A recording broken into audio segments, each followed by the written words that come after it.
өзү 80-ci жылдардын экинчи жарымы болуп эле жумушка келди. Ага чейин мектепте окуп жүргөндө эле жаштардын келечек студиясына алып баруучу болуп келчү экен. Анан окуп жүргөндө практикада жүрдү. Анан жумушка келди. Жумушка келгенде жаштар редакциясына келди. Мен жаштар редакциясынын башчысы элем. Анан келип эле 10 күн иштеди да, 10 күндөн кийин кетип калды. Bir съемка жасап, ошонун аягына да монтаждаганга өспөй жеткен жок. Анан эмне болгонун биз деле өзүбүз билбей калдык.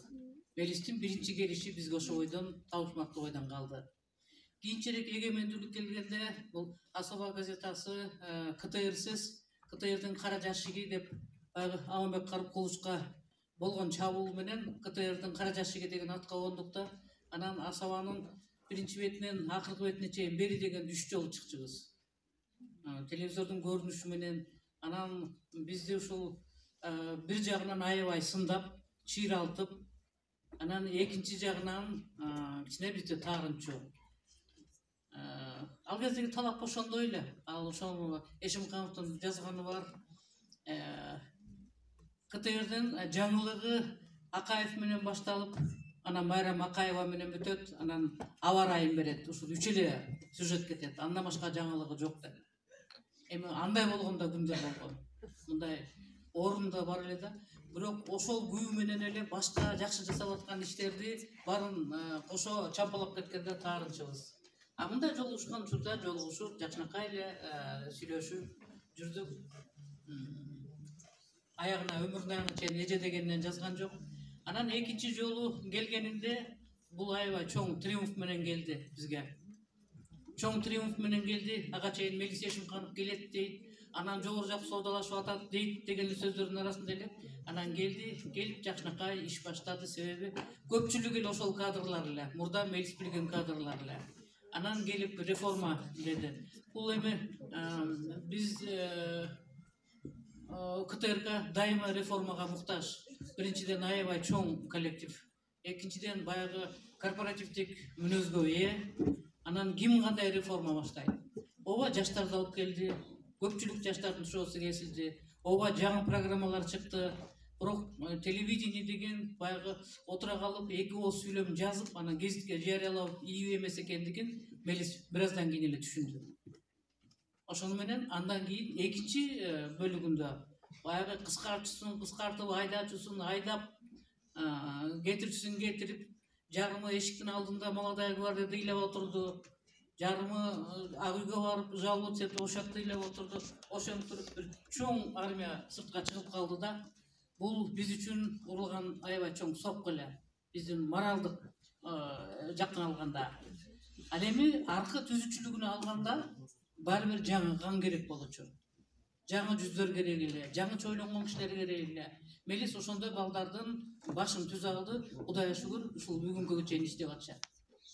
Андан кийин триумф Мелис кетеринде трагедияга айланды да. Ал ошол реформа эл коллектив кабыл алып, коомчулук кабыл алып, реформа күчөгөн ченде Мелистин популярнысы аябай күчөдү.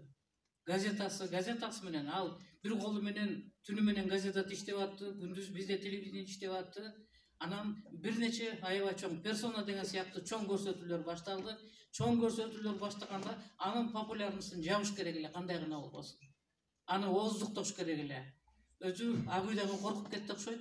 Бул ушул темп менен барса, мындан ары кандай болобуз? Биринчиден дайыма ак үйдөгүлөрдү коркутушат. Келген жетекчи кичине эркин болсо эле, ак үйдү тоотпой калат, булар баш бербей кетет, кичине ооздукташ керек деп. Анан ооздуктоо башталды.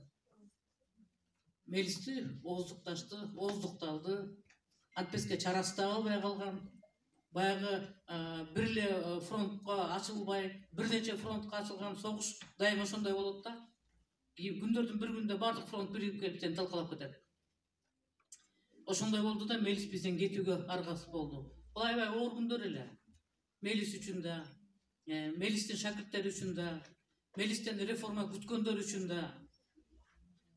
Азыр мына айтып атпайбызбы? Мелисти биз мындай одиозный личность катары карашыбыз керек да. bir нерсеси кайрамында жокко чыгарып кетчү айрым учурларда.